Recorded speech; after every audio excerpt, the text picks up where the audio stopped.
So you're wanting to work with demons, entities, or deities, and who should you work with? I get this question a lot. Who should you work with? How do you figure out which deity will work with you?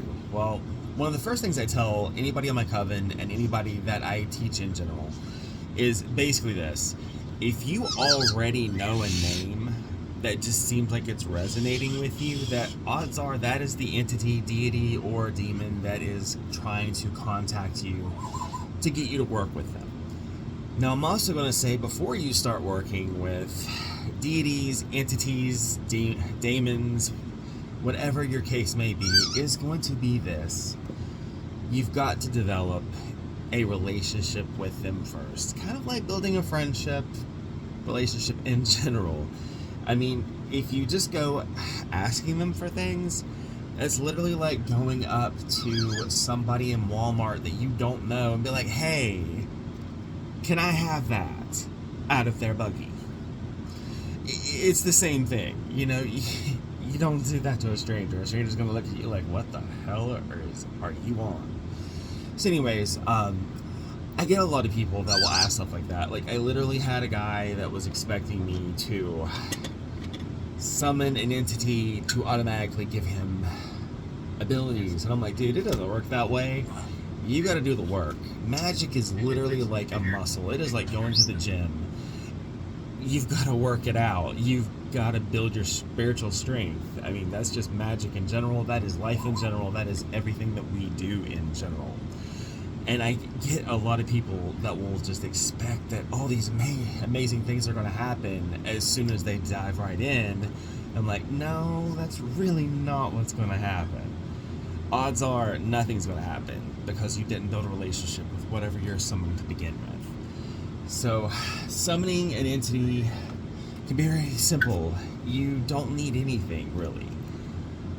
Most will just simply just want you to acknowledge they're there. Kind of like you're sitting in a classroom and you notice somebody that you're interested in sitting a few seats away. You know, wink at them, smile at them, wave. If they talk, they'll talk. Eventually they will. It's not something that's going to happen overnight.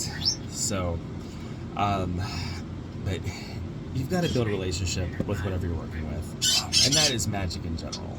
You've got to flex your muscles. You've got to go to the spiritual gym and you have to work out. The more you work out, the stronger you get. When you miss a day at the gym, just like myself, I'm getting back in shape. I used to be 280 pounds. Now I'm down to 185. I'm currently in this weird bulking phase. But that's also a pact that I have with a couple of the entities that I work with.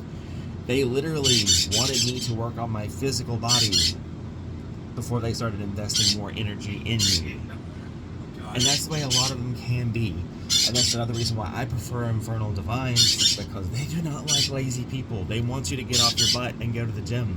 They want you to get off your butt and go to therapy. They want you to do your shadow work, to work through your traumas and your issues. So, but if you have an entity that you are currently already feeling drawn to, odds are the entity is that person sitting a few seats from you in class being like, hey, do I have your attention yet? I've winked at you a few times, you're going to wink back. So that's what I usually tell anybody.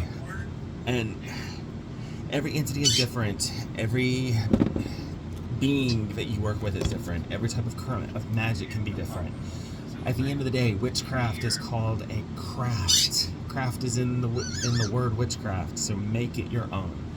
So if somebody's trying to dictate your entire witchcraft practice, no. Witchcraft is your craft. Now, yeah, there's some basic rules that you can follow, depending on the tradition that you're falling into.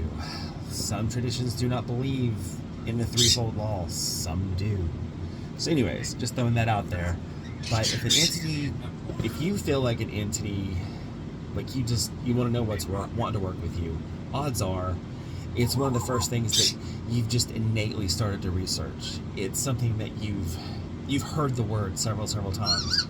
Now, there are several deities out there that get a lot of mainstream. Let's use Hecate, for example. Homegirl's got a following. Point blank. Yep, I work with her too. My main one is Astaroth. I encourage a lot of practitioners to find and do their research, because 9 times out of 10, most deities are not going to play the jealousy game. Some might, but the majority won't. If you find an entity that's lesser known, for example, it's kind of like when you have a business, and let's say your business is protecting your followers. Okay, so we're going to use a deity, for example, or a daemon. And let's just say you've got 1,000 people that are praying to you, giving you offerings, asking for things like that. That's 1,000 people that has that entity's attention. So its attention, while in an omnipotent way, can be anywhere at several different places at several different times all at once. Some entities that are lesser known are going to be less distracted by everybody asking for things, so you may get more attention from a lesser known entity. One I will give, for example, a lot of people will talk about Astaroth, they'll talk about King Haman and several of the others, but I'm going to encourage Amdusias. Amdusias is one that can appear as male and female, typically a goddess in most aspects of nature, sorcery, weavers of magic in general, able to enhance psychic ability, helping you bend energies to your will, for example. She can help gather spirits to you. She can help sway the hearts of others and encourage passion, but not just like passion for somebody to want you, but your own personal passions to make you more productive. And that's one thing that she's given me is productivity, especially whenever I've been working with Astaroth. Occasionally Amdusias will show up, occasionally Dantalon will show up, occasionally several others, but I'm going to highly suggest give Amdusias a chance. She got some major mojo going on.